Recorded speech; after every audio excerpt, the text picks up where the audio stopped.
Good evening, everyone. You're in the spotlight with Brian Garner for this Thursday, May the 30th, 2019. Good to have you all here for our second of two shows this week and our last show of May. Hard to believe the month's already over, but then again, we're off for 2 weeks.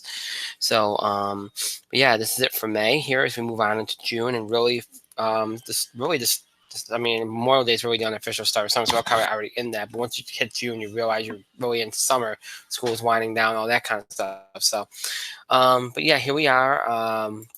We have an interesting show tonight because it's the kind of show that we haven't done in a long, long time, and it wasn't planned. And sometimes that's the best thing. And we used to do this a lot in the past, where something pops up, a big topic, and we decide to just change things up and go in depth on. And we're going to do that tonight. And this time it's going to be in a wrestling topic, which we haven't done in a very, very long time. So for our all wrestling shows, which we don't do as often as we once did. But yeah, tonight we're going to do a special kind of in focus, in depth topic on um, what's going on with WWE and AEW, and in the aftermath of the Jon Moxley interview that aired on Talk Is Jericho yesterday, or was posted yesterday, I should say. Which we talked about WWE and AEW. We've been talking about it a lot, but we even talked about it on Tuesday. But it's really blown up in the last day or so with the Jon Moxley interview, and there's all kinds of rumors and stuff going out there. We're going to talk about all that and more here tonight in depth. It's going to be the bulk of our show. That wasn't the plan 2 days ago, but because of a lot of the and look, I've always said this: our show it serves you, and every now and then, and again, we used to do this all the time, but there hasn't been it doesn't happen as often as it used to, where there'd be a topic where people like you need to do spend more time on this now. Like, don't wait, do this now. And this is one of those topics. It's been a long time since we had one, and that's what's going to happen tonight. So when that happens, when people start going like, oh, you need to do more with this, you need to talk about this, you can't wait to talk about this. When that happens, you feel as a host a special kind of push, um, a special kind of push to fit that in and change things up. Now, we had planned tonight. We are still going to do entertainment. We're going to do the box office beat and the TV highlights. And even though we've been off for 2 weeks, there isn't a lot as much there as I thought there would be. So those won't really take that long. Originally, I was going to start to get into some of the TV upfront stuff, which a lot of you have been asking about over the last couple of days. But we put that off. We're going to do that next week. We're going to put that off. We'll put that off for a week, and we can. It's already happened anyway. We can and honestly, it's not going to be as involved as it usually is. It's just not as much stuff going on. But yeah, so we'll push the TV upfront stuff off to next week. And there was also a Game of Thrones topic that I was going to do. I am going to talk a little bit about that tonight in the TV highlights, but I'm going to put off like the full in-depth discussion of it until next week, only because I get the sense, I know this seems hard to believe, there might be some people that haven't yet watched the episode. I know that seems very hard to believe, but even the documentary that aired on Sunday, some people that might not have watched that either. So because of that, I think I'll wait the extra week just to be on the safe side before people freak out about spoilers and such. So we'll do that next week as well. So tonight it's just going to be box office beat and in the spotlight TV picks of the week on the entertainment side. And then the rest of the show we're going to dedicate to the WWE topic that, again, you all pushed and forced my hand into talking about in depth, because I probably would have just waited till Tuesday and did in depth on Tuesday, but you all want us to do it right now.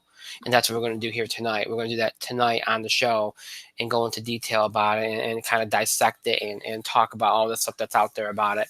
So we'll do that here tonight. Again, we used to do this all the time, and it's nice that we're doing this. We haven't done it in a long time. Had this kind of show, we just kind of dive into one big major topic.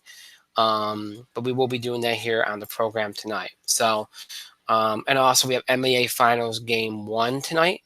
We'll update you on that score throughout the show. I'll get to that score update in just a moment. But before we get going, as always, let me remind you all of the ways in which you can interact and contribute to our show.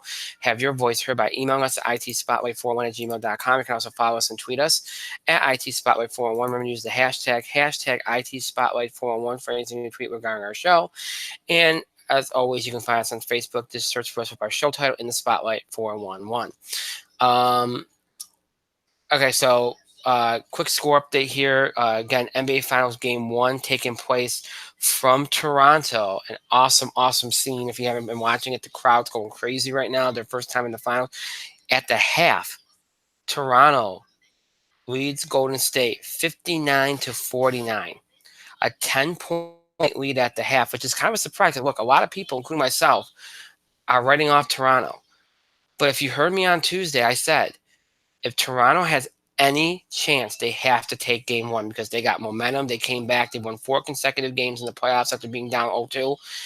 They got the crowd, the momentum in their hand. If they win tonight, they keep the momentum and they get to keep the crowd volume going, and they put some seeds of doubt into Golden State's head, where it's like, okay, this team's not going to be a pushover. Okay, you know what? Maybe this team we got to, it gets Golden State to think things. Okay, it gets them to think. Golden State's not thinking anything. They're on a high too because of without Durant, they've been able to dominate. You want to push them back and say, this is not going to be easy. And I know Golden State tends to play well when you do that to them, but you need to do that. Even if that's the case, you need to do that. And right now, Toronto is doing that. They got an early, good start here, 10-point lead at the half. We'll keep keep an eye on that game throughout the night tonight.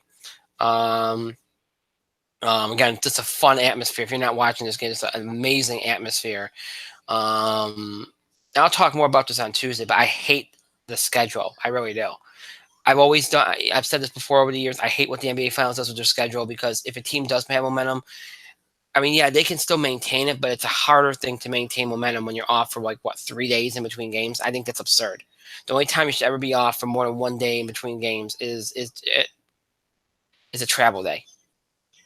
Honestly, I would play consecutive games, but they're never going to do that. But yeah, so we'll talk more about that next week. But that's a pet peeve of mine. But yeah, Toronto leads 59-49 over the Warriors at the half. My co-host is on. Mike, you're in the spotlight. Don't get used to these Thursday appearances. I'm only doing this because we're talking wrestling later.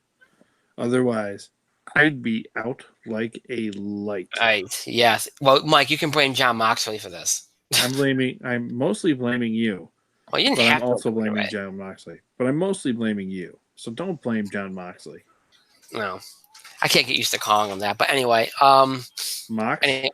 yeah, He was it's kind called that long before he was in WWE. I know, but it's been a long time.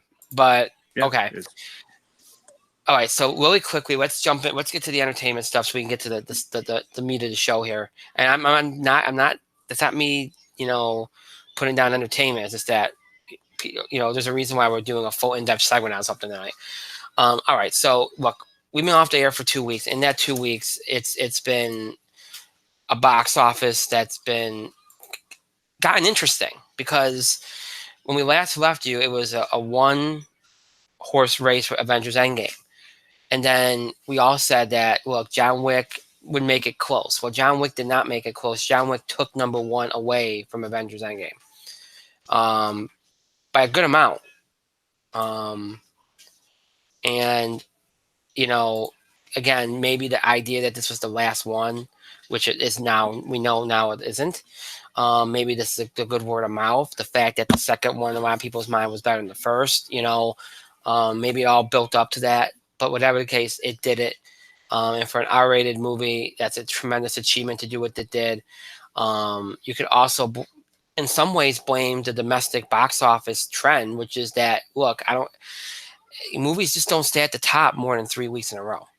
They just don't.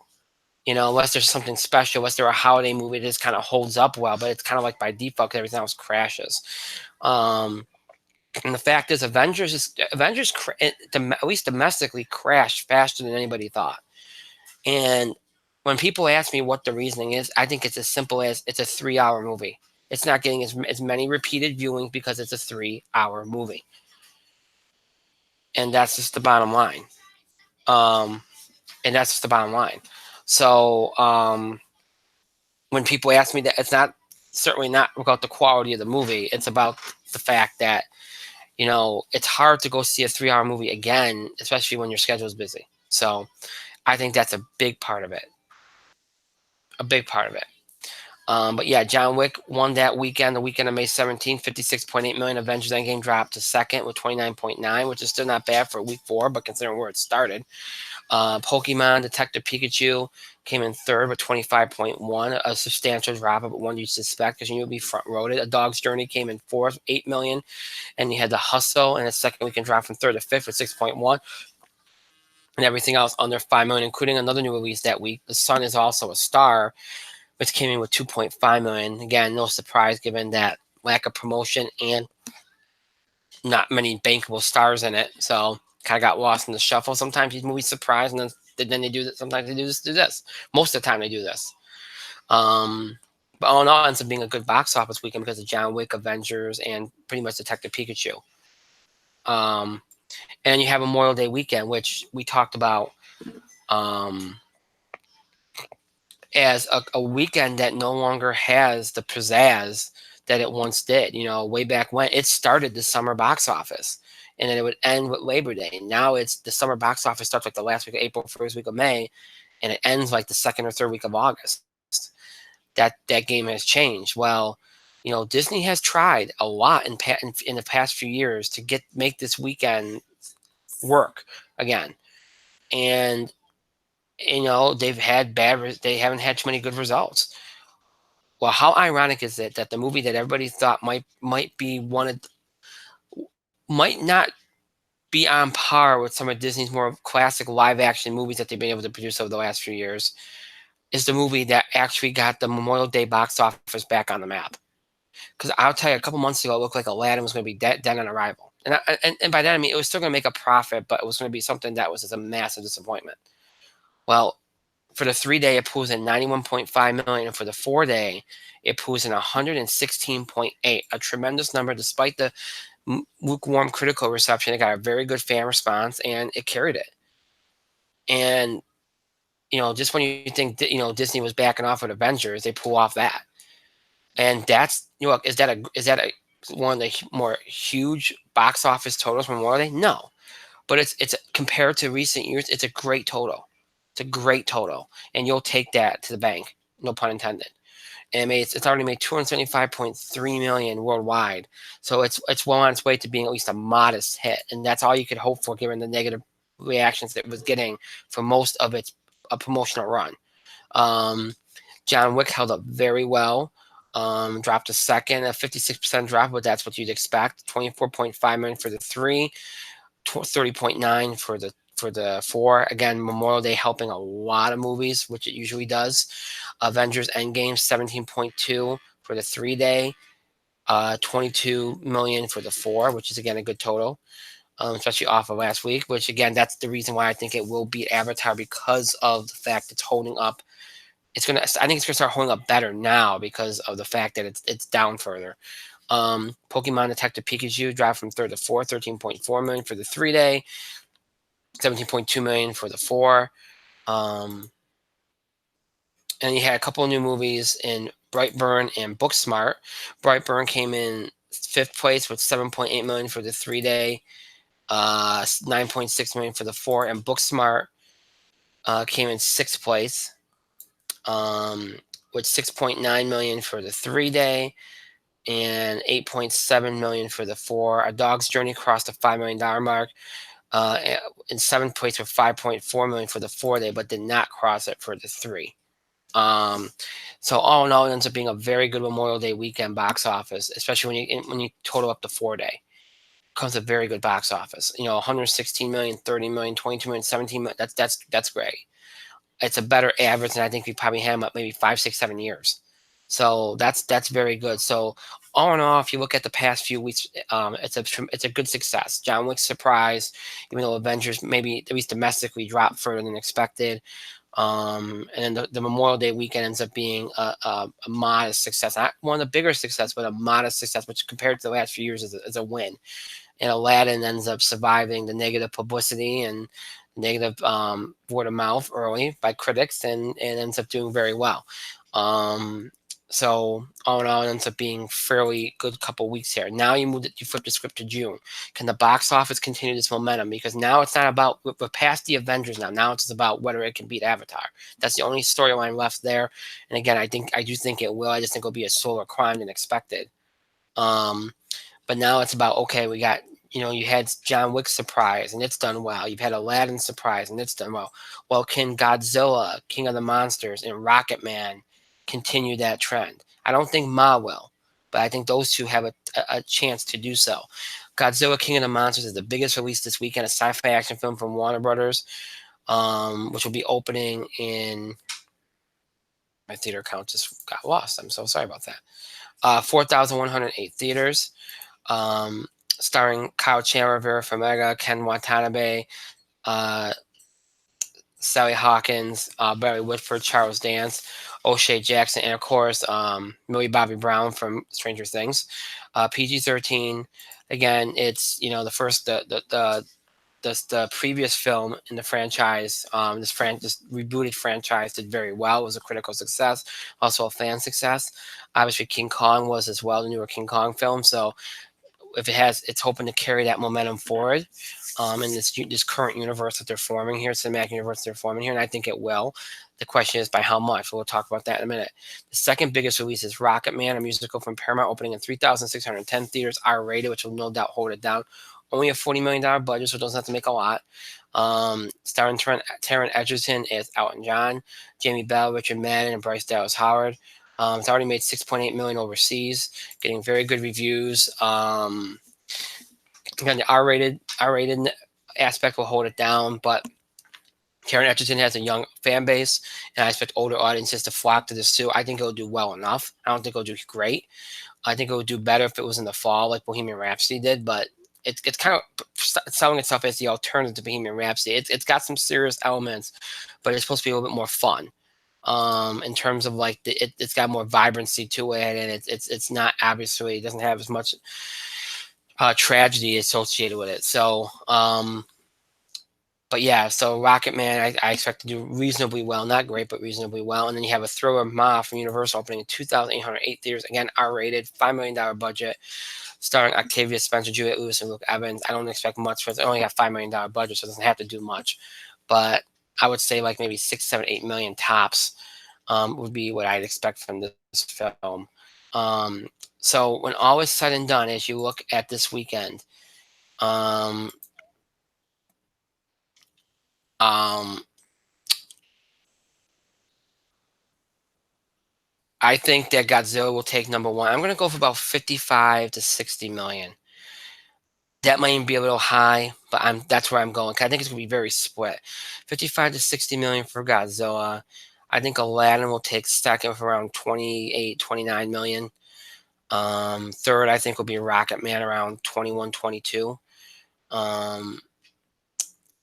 And then I think you'll see John Wick around 16 or so, 15, 16 million. Avengers around 13. Um, let's see. I think Ma will be. Oh, let's see. I think Ma will be around 10, 11. Maybe even a little lower than that. Pokemon will be around maybe 8 or so. Brightburn. I think, well, Booksmart I think will hold up better than Brightburn. So Booksmart around 6.5, 6 million, maybe even lower than, and then Brightburn will be under 5 million. That's how I see this weekend going. Again, if that's the way it goes, or if it even if it even does better than that this weekend, it will be a win, another win for the box office. But I think it'll at least be what I said it will be, which again would be a win too. So yeah, so that would be a nice little combination of May and then a good start to June. Then next week you have two big films, one that will end a 20-year franchise at one studio in Dark Phoenix, as that will end the Fox X-Men franchise. And then you also have The Secret Life of Pets 2 from Universal. So that should be a big weekend, kind of reshuffle the box office a little bit and get things going as you go into firmly into June. So next week should be a big weekend there. But I think this week will be another fairly solid weekend at the box office. Mike, before we move on, any thoughts? No. Okay, just throwing to you. If I don't ask, you get picky. Or you pick on me, I should say. All right, so that's it for the box office. Now, TV highlights. Admittedly, I've been away, so I haven't watched as many things. And I feel like I've been saying it a lot for the last 6 months. I haven't watched as many things, but I did get to some things. Obviously, I watched the Game of Thrones fan. I'll talk more about that next week because we have a segment plan. I'll go on the record and say I loved it. If I take into account everything that happened before, it does hurt the grade. But as an episode, I loved it. I was fine with everything that happened, only because I think that's really what they've been building up to. It's just the execution beforehand wasn't the best, but I thought it was a very good episode. I thought it moved very quickly. It worked together well. I thought Peter Dinklage was fantastic. Got his Emmy reel out of it. I thought it was a very strong episode. I'm not gonna say more than that because again, I want to wait a week to say anything more because of spoilers. But that's all I can really say about it. Other than that, I did see parts of the Big Bang Theory finale finally, and for somebody that doesn't like the show, I thought they did as well a job of ending it as I think they probably could have done. I would about with at the risk of spoiling. I thought it was pretty, for considering some like me, consider somebody like me like that's not a fan. Okay, if I think it was good, it probably was pleasing the fans. That's all I will say about it. Um, let's see what else did I check out. How far behind am I? I haven't watched Agents this year because I've been away, so I can't comment on that. I haven't gotten to the Blacklist finale or anything like that yet. So, did I talk about I did talk about the Arrow finale, but I wouldn't recommend that. I talked about the Flash finale. Legends was good. Flash, I thought had a very solid finale. I don't think there's anything else off the top of my head, to be honest, and I don't want to waste time on it trying to think of things. So I'll leave it at that and probably cover more next week when I have the opportunity to get to more things. Mike, do you have any TV highlights? I'm going to keep it very, very brief. Not as much as I should, but I've been very busy lately. So I saw the first two episodes of the HBO show Barry. They were pretty good. They were okay. See why people like the show.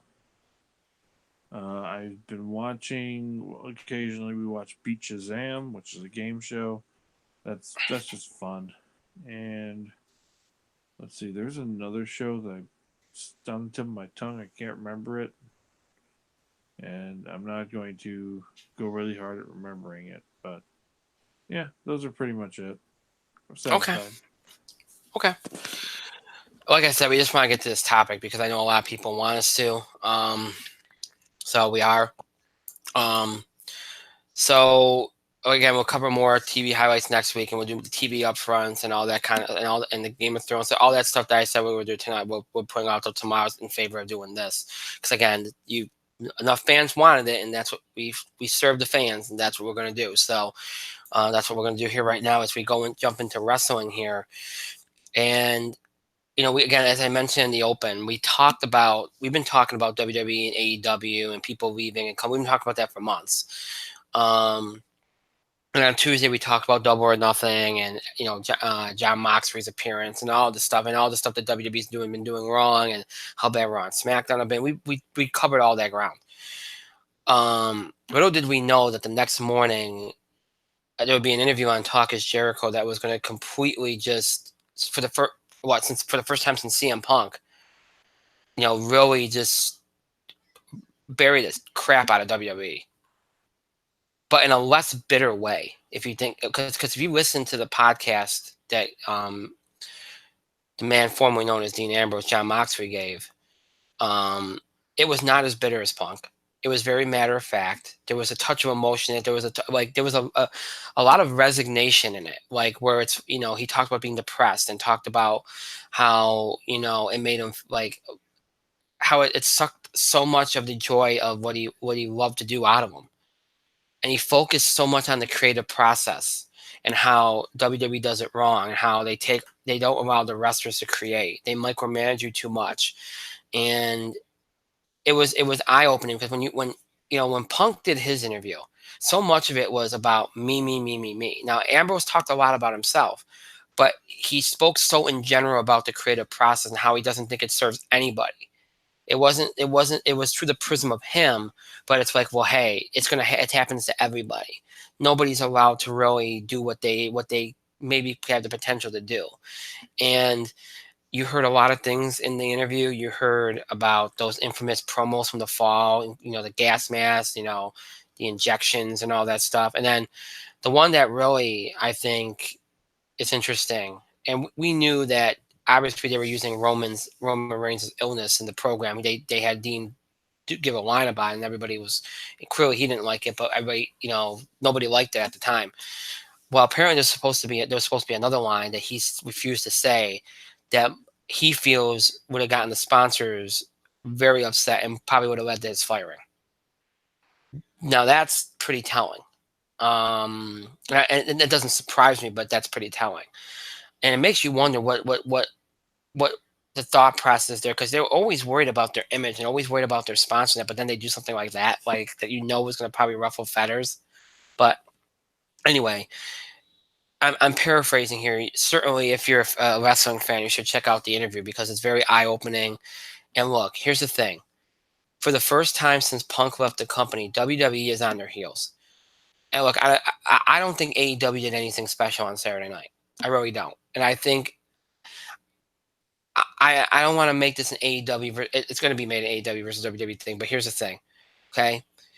Even if AEW didn't exist, if Dean Ambrose gave this interview, or Jon Moxley, I should say, gave this interview, they'd still be in trouble.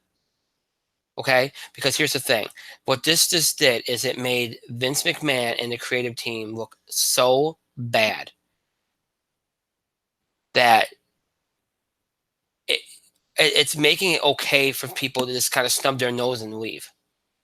Because if somebody, like, because here's the thing, Dean left on good terms. He kept his mouth shut the entire 6 months. He was willing to do whatever. He was professional about it. He did whatever he even took the bumps for Nia. He even mentioned that in the interview. I was willing to take the bumps for Nia, but I knew why they were doing it. He did everything right, and then he waited, and then as soon as he goes somewhere else, he opens up, but he does it. He wasn't bitter. He even alluded to the Austin stuff vaguely, but he did. He handled it the right way, and now I think it opens the door for others to be like, you know what? Buy my time, and when I do, I'm going to do the same thing.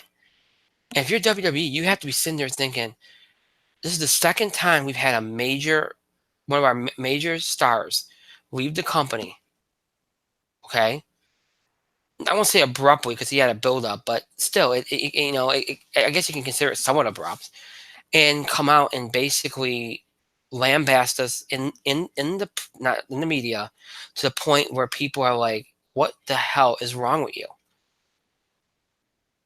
Because wrestling is supposed to be part of, and you can help me with this, Mike. Wrestling is supposed to be a creative medium. I understand they give you bullet points, but you're supposed to be allowed to create. And if these guys aren't allowed to create, then where's their satisfaction going to come from? Just their paycheck? I mean, he sounded like a soulless creature on that podcast yesterday. Like that guy all of a sudden got his soul back. And look, I don't think it's just because of AEW. He's gonna go do New Japan too. I just think it's because, hey, I'm gonna be, no matter where else I go, I'm gonna be allowed to create. I'm gonna be allowed to do these promos. I'm gonna be allowed to make my character what I want to be and tell stories. He kept pushing that. He felt like he couldn't tell stories. The whole Seth Rollins feud, he said they couldn't tell a story. They didn't even know what the story was. So I think what everybody's wondering now is, and we'll get to this but first just scrapping the interview here. With this interview, is it going to lead to anything changing on WWE's end? The Punk thing didn't, because I think they figured, well, this is a bitter former employee, and we can just blah, blah, blah.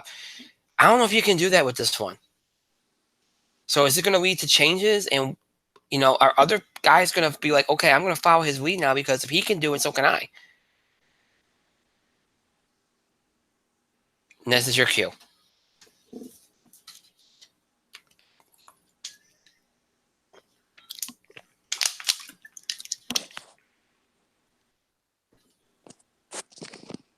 Could you throw it to me somewhere? Yeah, I just said. I said that's your cue. I was actually doing something. I'm sorry. That's okay.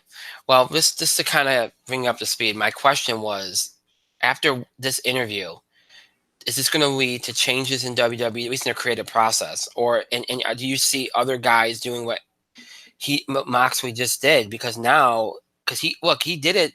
It wasn't a bitter thing. Like he just said it. Matter of fact, like, I thanked him for everything he did for me, but this process sucks. That's basically what it was. Are they going to change it? Probably not immediately. That's the best way of going about it. Now, are they in? Now you have to look at it two ways. And one end, this does not apply to NXT Right. because NXT, sure they have writers, but that's Triple H and his boys kind of handling developmental. And developmental is probably the hottest brand they have. Mm. So NXT is pretty much kind of laid separate here. Vince McMahon doesn't really have his fingers all over NXT. But when it comes to the main roster, well, yeah. And I heard the entire interview. I binged the entire thing. I heard everything. I listened to it to and from work. I kind of took time to listen to it at home, which is something I don't do an awful lot with podcasts. Usually it's I save it for on my way to work, on my way home from work, and so on and so forth. Maybe if I'm traveling around. That's a good way to kind of blow, like, kind of get through the hour and a half podcast. But this one I was kind of engaged the whole time, and I'm probably going to queue it up to listen to it again. Um, what he did is he kind of shined the light with the creative process, and it's pretty similar to what Punk had said. You have the writer. The writer is, it's like you're going to war with the writer and saying, I'm not going to do this, blah blah blah. And eventually Vince kind of either he kind of convinces you, or if you put your foot down, you have to come up with a different way. It's how it's been for years and years and years. Unfortunately, and you know what? It worked during the Attitude Era. It did. Everything was funneled through Vince. Now it's not working. Because I think the business has fundamentally changed and everybody wants to be an artist. Right. Everybody kind of wants to be an artist. There are guys who like, okay, I'm going to do what I got to do. I'm going to make it work. That's the thing. The other thing is you can share with Vince your vision, but Vince has the final say. Now there was a big story. There was like a counter story today to that from Meltzer, and Meltzer for all that he does actually reported on the other side because the rap on Ambrose was he was never happy with what you gave him. Right.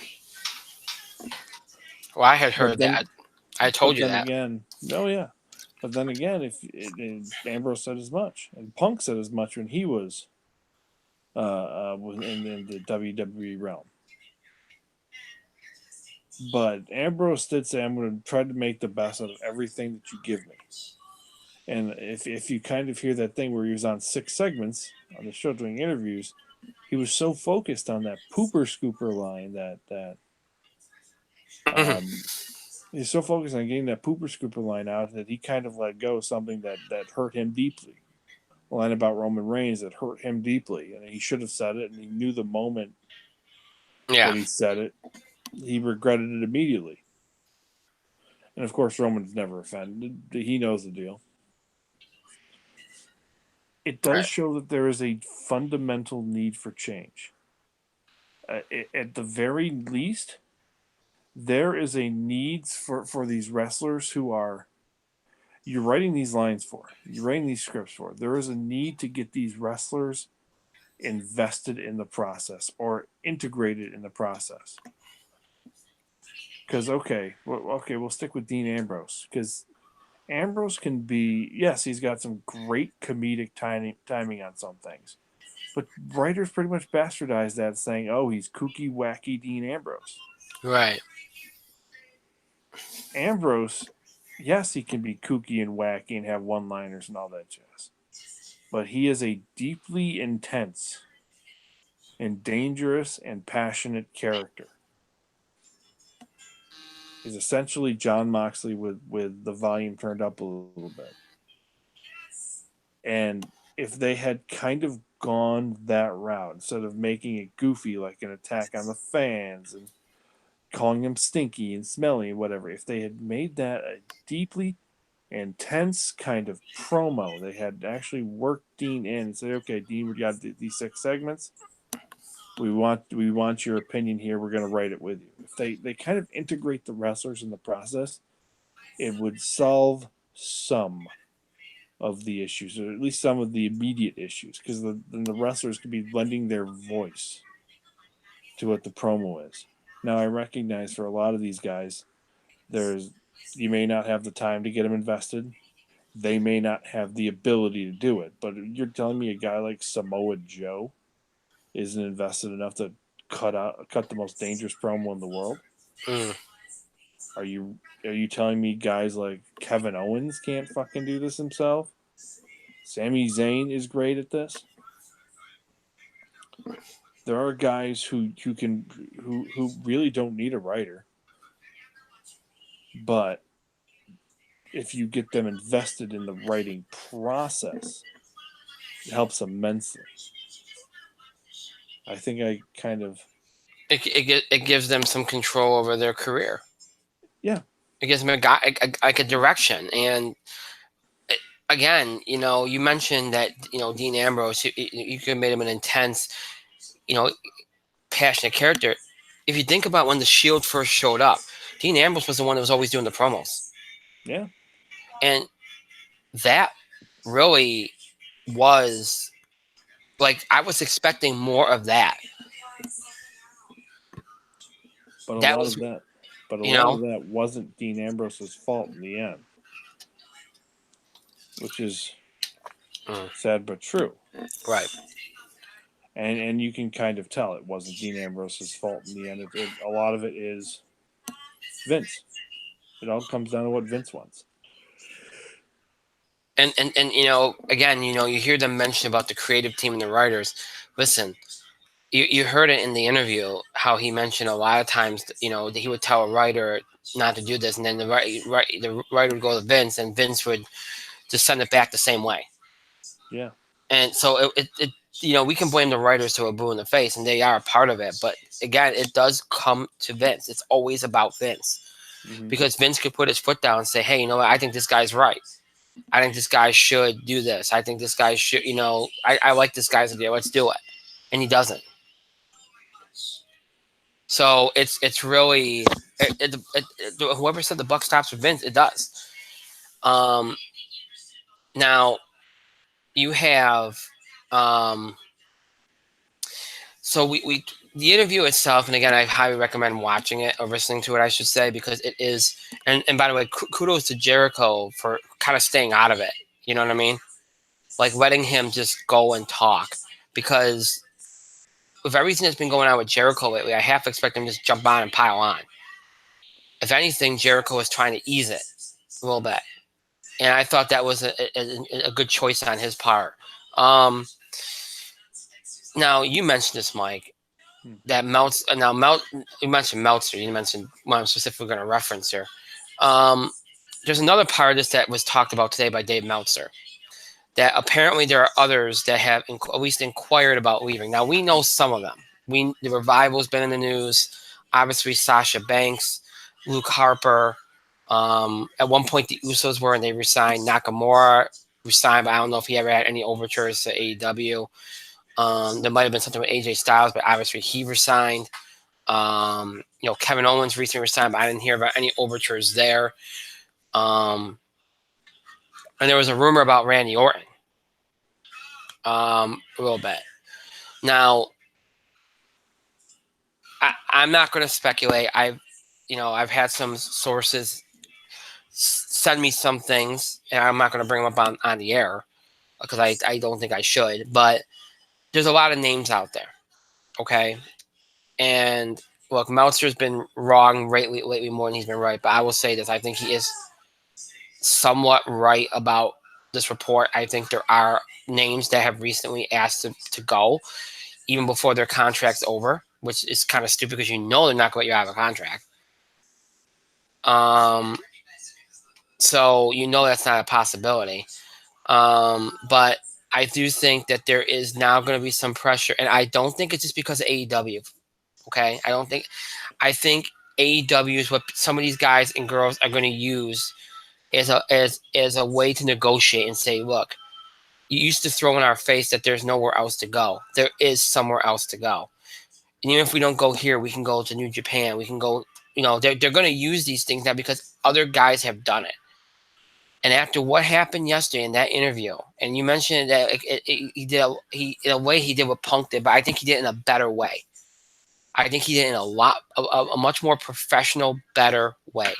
He didn't take his ball and go home. He waited out his contract and then he left. And he waited a little bit and then he came out and he chose to do it in a way where it didn't come off just like, well, I'm just mad about the way things ended for me. It came off like I was upset about the whole process because nobody is going to be able to do what they want to get over with this. Nobody's going to be able to do the things, that they really should be able to do as long as this process is still in play. It wasn't just, well, I was unhappy that, Triple H didn't put me over. I was unhappy that, it wasn't that. It was a different kind of look at it. And I think that is something that a lot of these guys are going to rally behind. And, we talked about, maybe WWE shouldn't fear AEW. Maybe WWE should fear itself. Because if they don't change this turnaround, because this has been coming for a while, I think you and I would both agree that over the last few years, you can probably count on one hand the amount of things that they've done right to the point where you want to watch it every week. And if you take WrestleMania season, I don't know if there's anything. They used to have these lows, but these lows were kind of the rarity. They weren't the commonplace like they are now. The whole thing is a mess. And it's been a mess for a very, very, very long time. And it just keeps getting worse and worse to the point now where when you watch it, there's nothing there. There's no direction. There's storylines, but they're all the same kind of storyline. Everything's watered down. You could tell the morale is bad. It really feels almost dead without any variation. That's just the way Like, it looks to me. honestly, for me, when I'm watching WWE, it feels like a lot of guys there are just going through the motions. There are people there who are the exceptions to the rule. Bray Wyatt is legitimately excited about what he's doing. They also haven't had the chance to ruin it yet. Yeah. And you and I both discussed this. Bray Wyatt now needs to be booked in a certain way, where he can't. If he continually takes loss after loss after loss, You're done. well then what's special about that character anymore? Now he's just Bray Wyatt again. Right. They have something special with this version of Bray Wyatt. They just need to capitalize on it. But Bray Wyatt is one of the few exceptions of somebody who is excited to be there and excited because he's heavily invested in what he's doing. I think Kofi Kingston and the New Day have been reinvigorated. I think they've been reinvigorated a little bit, which kind of you can tell them their work. They're one of the few people who genuinely wants to be there. I think Seth Rollins is a guy who genuinely wants to be there, but Seth is on one of the bigger runs of his career. And I think he's in a bad angle too. That's the problem. that's the other thing. He's in a very bad angle. I think Becky Lynch is legitimately happy to be there. I think Bailey just found herself kind of reinvigorated a little bit. And but there are guys who are like almost going through the motions. Like Sami Zayn was I felt very excited to kind of do um, this new the critic of the critics character. And it's a fun fucking character, don't get me wrong. It's just they Bray Wyatted him. Yeah, he gave that one line that kind of in the promo that kind of justified it's not about winning or losing, it's not about championships, it's about criticizing the critics, but you've got no weight behind your message if you can't win a goddamn match. Yeah. You could take that AEW line all you want. That wasn't the most important line in the promo. There were several interesting lines in the promo that they just didn't kind of get to. Sami Zayn, I think, he's kind of back in the pattern. He does not look. It's hard to see if he cares, but he's animated. But that's just him doing his job. There are people that there are wrestlers where you could just tell they don't care, they don't want to be there. There were people who were kind of coming in hot and just disappeared. Why? It's creative. They've got nothing for you. You mean to tell me you can't find anything for the Viking experience to do? Mm. Telling me you can't find something for Liv Morgan to do? You're telling me that EC3 is not worth your time, which he very much is. I don't know. Well, That's the other problem. That's the other problem, too, as well. Vince and his pettiness. yeah. Did you hear about the EC3 thing? Yeah. Yeah, that's really bad. I mean, and to Dean's credit, he got most of it, I think. But the other thing is like, well, EC3 was the face, but who are but it's coming off as people like, well, we like Dean Ambrose, and you're burying him. People are more well known with Dean Ambrose. They're not all that familiar with EC3 as of yet. But he got the one win over Ambrose and was jobbed out and hasn't been seen on the main show again. Vince and his pettiness are deliberately harmful to the overall product. Deliberately and just easily fixable. Like, I'll give you an example. We mentioned this a few times. I mentioned it to you off air. I mentioned it to you on air, that Kevin Owens situation. Kevin Owens told Vince McMahon late in the game that he wasn't going to go to Saudi Arabia. You can't theoretically punish the guy for doing it. He's got legitimate reasons. Right. He's got safety concerns. His family doesn't want him to go there. He's got young kids. What do you want him to do? Also, his best friend is a Syrian. That could make Kevin Owens a target too, if you think about it. Mm-hmm. On some level, if they cared enough, that could make Kevin Owens a target. Now, legitimate concerns, all of them. But Vince McMahon and his innate pettiness turned what started off as a very hot feud, the Kofi Kingston being turned on by the Big O, to, well, we just jobbed Kevin Owens out twice on pay-per-view and on television. Clean. And the last one was so egregious it was embarrassing because Owens beat the shit out of him the whole match. Kofi got one lucky move and Kofi wins. In both of those matches, you could have found a way to protect Owens because the goal is to eventually beat Kofi for the title. And you need Owens invest in there though. So the fact that Vince's pettiness is hurting guys' push, hurting guys' livelihood, and there are more stories than this, but it's just very embarrassing, and for no good reason. Yeah. Listen, I I think the thing that they have to understand too is something that they're very bad at and they're not sensitive to at all. They don't read the room. They don't make natural booking decisions. They don't listen to the crowd and go, "Oh, you know what? We should back off on this. Go, this guy's hot. We better switch things up right now." They don't do that. They don't they don't listen to see what's going on, like what's in front of them. They used to do that.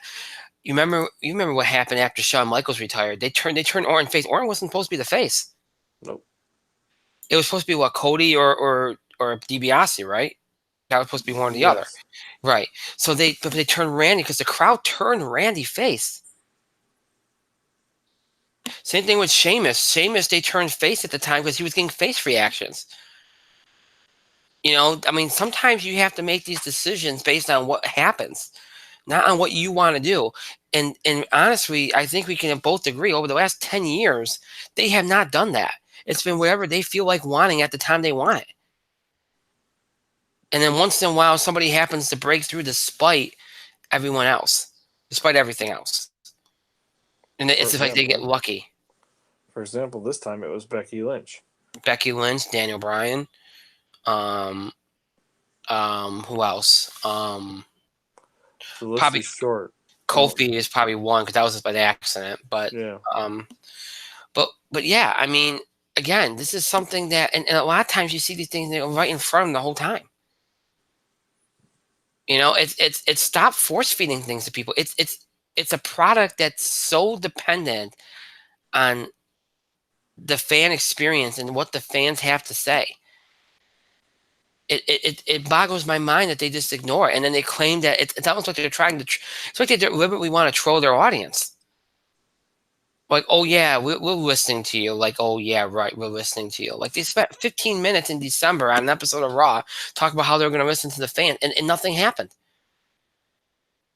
But you gave us Becky Lynch in the women's main event. That's all you really did. I mean, it's just unbelievable how it. You know, there was a time I think you would say a couple years ago where you felt like it was trending in the right direction. Mm-hmm. After Punk left and he came back, things started to improve slowly. And then NXT started taking off. And then you got all these talented guys in the company and the Shield. I mean, I remember the Shield Wyatt program, which was amazing. You had, God, even the Shield Rhodes Brothers matches, which were awesome. Um, Mm-hmm. you had those things going on. You had the rise of Daniel Bryan. You had, Kevin Owens comes up, debuts, and beats John Cena. And Cena doing the U.S. Open Challenge thing, which I thought was a cool thing because it put a lot of people over. Like there was a lot of different things going on. And then as soon as you hit, I'm trying to think of where it went wrong. And I want to say, and I'm not even saying this because I want to put it on scene, but when Cena walked away after the AJ Styles SummerSlam match, I think that's when it started to change. I think maybe a little bit. Like I think that was like, okay, you lost that big match like guy. And then, now there's no other legends coming back. So now you got to rely on all these other guys. And you start doing the 50-50 booking. Nobody was getting over. And it was all about Roman. And then it's kind of snowballed from there. And I think that now you're seeing the aftermath of that where there's no, everything is just there. There's no, I mean, we're sitting here, we're about to turn the calendar to June. And normally by now we'd be hearing that they're playing some kind of big summer angle. In the last 2 years, there has been no summer angle. The year before, there was barely one. I think they just got lucky that Samoa Joe, Braun Strowman, Brock Lesnar, Roman Reigns took off. That those four guys took off. That was the reason it took off. It became a decent summer. But I just don't get it. And I think that you have to look at things, and they don't do like you said. Vince's pettiness. How do you take a guy like EC3, and because of the fan, because they were cheering Dean Ambrose, you bury him. I mean, Randy Orton and Sheamus had a match after WrestleMania one time. It was completely panned, unfairly, mind you, but it was completely panned. Did you bury them? I mean, we talked about fan reactions, but that's a fan reaction. You don't want to dictate that kind of stuff. That guy should not have been. He should be involved with something pretty, at the top, not outside the top of the card, but at least upper mid card. It's just unbelievable how they almost just don't understand. Like you could just see Vince listening to that podcast and going, "Well, I don't understand what he's talking about." He just sounds like he sounds bitter. I could get how he could listen to Punk and hear that. I don't know how I could listen to that yesterday and hear that. I really don't. And that's, and by the way, I'm really glad that he did that interview, because after what happened with the Austin interview, he came off looking horrible in that interview. And now you can kind of understand why he was that way. Now you kind of get it. It's like, well, why should I be ambitious, and why should I be, in tune with everything and be, present in everything when every time I try to do something, it gets micromanaged to hell. But on the other hand, on the other side of that coin, think about it. When the Shield had their only triple threat match, who won it? Ambrose won. Ambrose Ambrose won. won. Ambrose won. They did give Ambrose, because they did reward him. They did give him a sustained something. All right. The only Ambrose might have been tired and felt like shit, and at the end made him physically ill. And I get that. But there was Yeah. a period there where they literally pushed him to the moon, Right. and then he couldn't do anything with Dolph Ziggler. The only thing I would say too, though, and to his point, because he referenced Austin vaguely in that interview. Only thing I would say is that these legends, Austin, and I think Cena called Ambrose lazy too. I think there was a quote somewhere about that. Some of these legends, they go off and off about the talent and say, oh well, they don't do all they can do. They don't. But after hearing that interview yesterday, yeah, I'm sure the talent can do a little bit more. How can you say that? Knowing what the process is, how can you sit there and say, well, that it's all the fault of the talent? You can't say that. You can't. It's if you are, then you're just as tone deaf as Vince is. I mean, yeah, they have to take some responsibility. Absolutely, I agree. But I mean, you're seeing guys want to leave because they feel like they don't have any kind of creative passion left because it got taken all from them. And by the way, I feel bad for the guys that's resigned and are staying, because you know what's going to happen now? There's going to be a whole part of the wrestling fandom that's going to think to do this thing for the money. Because they're going to say, well, if Ambrose couldn't get what was shut down creatively, well, you must be shut down creatively too. You just don't care. They're going to get that persona that they just don't care, and that's not fair. Because I think that to some level, like guys like AJ or even Kevin Owens, that they're there because I think they feel like it's the best deal for them and their family. Otherwise, I don't think they'd be there. Plus, I think AJ's done everything he possibly can. I think he just wants his paycheck and out the door. But I mean, it's just, I just don't understand, like how, and to WWE's credit, this thing happened yesterday. There hasn't been much response. You're not seeing. I mean, Sasha Banks is posting cryptic tweets, but I don't like. Triple H has had a chance to comment. He's just focusing on NXT. Like I think that they're doing the right thing, but they're gonna have to respond somehow creatively. They really need to have. They need to do. I almost think they have to scratch everything they got going on and start again. And just say, you know what, we're gonna do something. Like, look at this Monday. And I know it's hard because they got the Super Showdown thing and everything. Look at this Monday and say, we need to do something big. We need something completely out of left field that changes everything.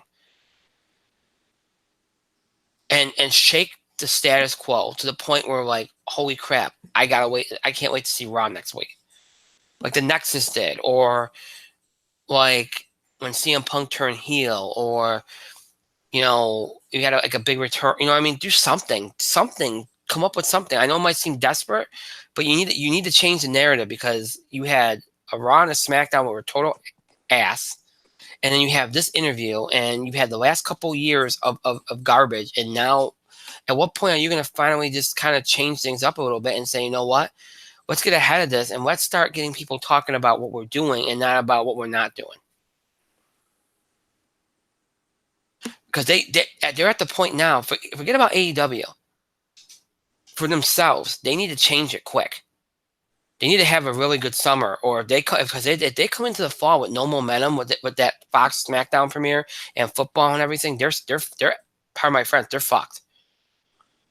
And the other thing for momentum is, you can't just go back to the Brock Lesnar shit. No, absolutely not. Which is what you did with Money in the Bank. And Dean Ambrose, or Jon Moxley, I should say, levied some harsh criticism in one line about Mm-hmm. Brock Lesnar. And it wasn't even criticism of Brock Lesnar, it's what Vince McMahon allows Brock Lesnar to do. Right. Makes Brock Lesnar the richest wrestler they have, to come in and ruin his company. Right. No, you're right. Now, now, Brock is an attraction for sure. However, the man was Universal Champion for what, the better part of last year and the year before. Yeah. He's holding a Money in the Bank briefcase he doesn't need to cash in for a championship that nobody wants to see him hold. And you're gonna push Brock Lesnar again, even though now we finally got the Universal title back on the show every week. It's slowly starting to be a focal point of the show again, which is important. But the problem is with Brock Lesnar, you can't do that. You panicked. You panicked. You had Brock win Money in the Bank. It's something he doesn't need. No. Well, they're setting something up for Monday's Raw with Stephanie and the McMahons, where they said they're going to punish Brock and Heyman. I would just strip him of it. Yeah, the strip of it, have the guys wrestle them again. And just have the match again and have somebody and pick a guy and have some and work a big angle. Mm-hmm. And I'm going to be honest with you, because you know how I feel about this. They got to find something that's going to shake things up, right? Like shake the status quo. If you do that, you know who I'd have win? Bray Wyatt.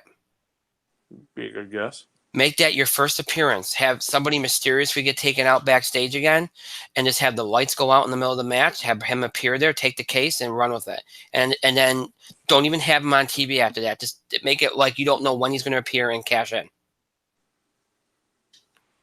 That would be what I would do. Or stay with because then you're going to have people tuning in every week wondering if on Raw and SmackDown where he's going to turn up. Or stay with me here. Maybe you go with a guy like Ali. Or Ali. Who is very close to blowing up. He is your quintessential baby face. He could be the baby face of the future. What are you doing with him? Right. Or the other option too is that you go and do the conventional kind of thing and find a monster freaking heel and have him go rumshot over everything for the next 6 months, like pick Samoa Joe, and then put somebody and work on putting somebody over that way too. But that doesn't give you a big angle. I'm looking for something that's going to get people talking, because that's usually what you like to do. I mean, you can put somebody over like Ali if you have another angle somewhere where people are like, "Oh my God, I can't wait to see what that angle is about." You know what I mean? Because then at the same time you're building Ali for something too, and maybe those angles can converge at some point. You could do something like that. Like they need something that people are it gets everybody talking about something good for once. Like when they did the Nexus thing, or like when they did the Daniel Bryan's big put, something like that. They need something big that's not only crowd pleasing, but something that's like, holy crap, I can't believe they did that last night. Uh-huh. And the only thing I think they got is Bray Wyatt at this point, unless they have a return somewhere that I don't know about. They're going to use Goldberg on SmackDown Tuesday. Well, I think is Undertaker supposed to be on Raw, or is he on SmackDown? Raw, I think. Okay, so 1-1. So you know what they're trying to do. Gusto's ratings. So they'll have Undertaker and the Brock stuff on Raw Monday. So, and look, here's the thing: Memorial Day was Monday, so that they always have a bad number on Memorial Day. But still, this is what I'm saying though. If you keep letting the audience, the viewership erode, if you go into September when they always lose ratings anyway because of football, if you go into September at the rate you're going, by the time you get to WrestleMania, there won't be anybody left watching. Mm-hmm. That's not an exaggeration. That's a fact. Look at the way the numbers are trending. I've seen this game before with TV shows. Okay, you cannot.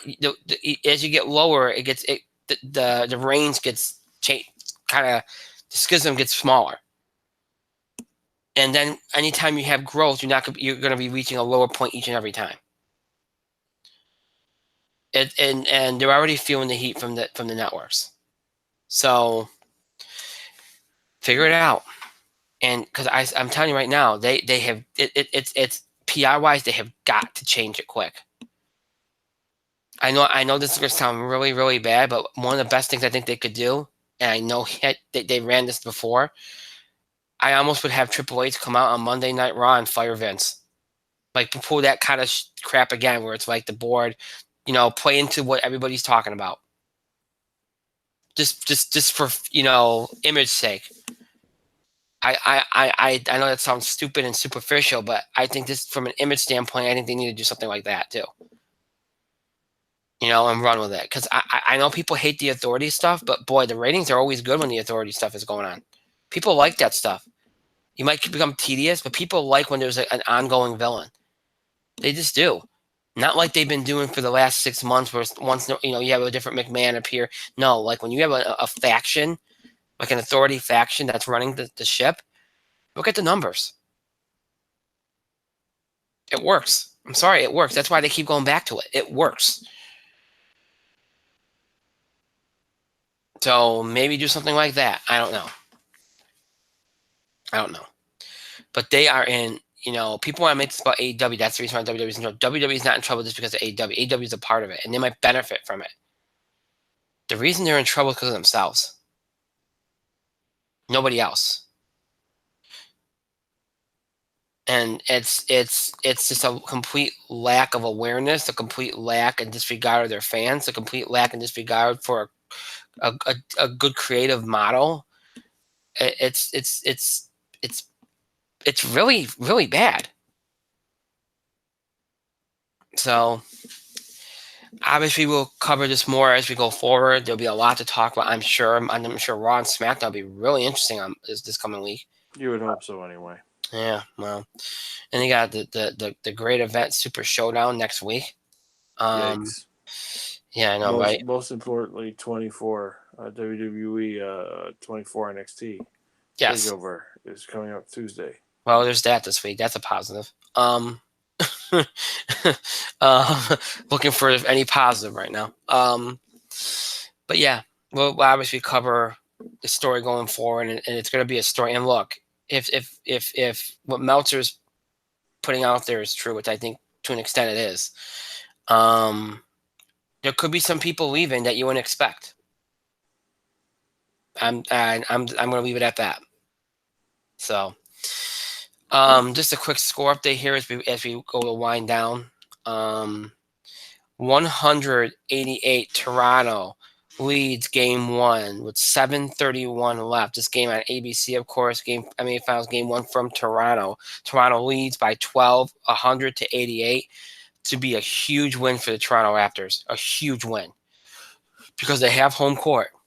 And if they can win this game and at least go back to Golden State for split, then they're in very good shape. And let me just say this: the way that they had to win this game, it had to be about their defense early to set the tone. They did that. So this is the kind of game that Toronto wanted to play. They played their kind of game tonight. Golden State's gotten back in it and pushed it a little bit, but Toronto's answered the bell. I kid you not. If Toronto wins this game tonight, I think it changes the entire complexion of the series because of the momentum level. But we'll obviously talk about that next week. Game 2 will take place on Sunday night from Toronto, for those that are wondering. All right, so with that being said, we are done for the night. As always, the show might be over. It's not me have to stop interacting with our show. Continue to have your voice heard. Send us your questions about the show and the scheduling of the show, topic ideas, or breaking news on sports, entertainment, wrestling they want us to cover. Let's see. Comments, reactions, opinions, things we talked about on the show, any things you can do by email, Facebook, and Twitter. You can email us at itspotlight411@gmail.com. You can also follow us and tweet us at itspotlight411. Remember to use the hashtag itspotlight411 for anything you tweet regarding our show. And as always, you can find us on Facebook. Search for us with our full show title in the Spotlight 411, and then make sure that you like us so that you can interact with us and know what's going on with the show at all times. Again, follow us on social media, follow us on Twitter and on Facebook, so you can be up to date on all the important information about the show and everything that goes into it, and interact with us and all that. Make sure that you're able to do that by following us on social media, Facebook and Twitter. There are two ways to keep up with the show and look back at classic episodes. You can either stream us anytime on YouTube. Just search in the Spotlight 411, and you'll be taken to our show page on YouTube where you have access to every episode that we've ever produced for YouTube. This is every episode from mid-October 2015 way up to tonight's current episode. All those episodes available for you to stream anytime you want on YouTube. Just search in the Spotlight 411. If streaming's not your thing, maybe for to listen to us on the go, or you're interested in older episodes of the show. If any of that applies to you, check us out on our main host sites, Podbean and iTunes. Just search in Spotlight 411, and when you do, you'll be taken to our show pages on both sites where you have access to every episode we've ever produced in the over 8 years we've been doing this show. So all of our original Blog Talk Radio episodes, all of our Talk Show episodes, all of our current YouTube episodes, all in audio format for your convenience. Every episode ever done in audio format for your convenience. If you listen to anytime you want, we're on the go. Episodes I listed in order from the most recent, that would be tonight's, all the way back to the oldest, way back in October 2010. Those episodes are available for you anytime you want. When you miss an episode, want to check an episode again, we'll look back at older episodes, maybe look at older episodes for the first time, or keep up with current episodes, whatever the case may be. You can do all that and more on our main host sites, Podbean and iTunes, to search in the Spotlight 411. So again, Google Plus, YouTube, Podbean, iTunes, your ways to keep up the show and look back at classic episodes. To search in the Spotlight 411. Again, to search in the Spotlight 411. I want to thank Mike for being here tonight. Thank you, Mike. Now I'm going back to bed to take a nap or to sleep through the night. Let's go to the second one. Sounds good. I want to thank myself for our great show. I want to thank all of you for your continued support and contributions to the show. Thank you so much for watching. To those to be watching, listening to this later in archive, thank you to you as well. To those of you that kind of pushed us to do this topic tonight, thank you. It was a good segment. Again, next week, 2 shows, both on Tuesday and Thursday. Our first shows of June. Tuesday will be sports and wrestling. We'll cover NXT, all the big Raw and SmackDown stuff, any other WWE news, any AEW news, anything like that. Sports, we'll do the NBA Finals. Obviously, and any other sports stuff we have to cover. Then next Thursday, entertainment will be the rule. Box office be TV highlights, and of course the stuff that we're going to do tonight, TV upfronts, Game of Thrones, all that stuff will be coming at you next Thursday. So that's what's coming up next week. I hope you have a great rest of your night, a great weekend, and a great start to your week. Next week we'll see you back here for our next show this coming Tuesday night, our first show of June. That will be this coming Tuesday, June the 4th at 10 o'clock Eastern Time here on YouTube. Until then, good night, everybody.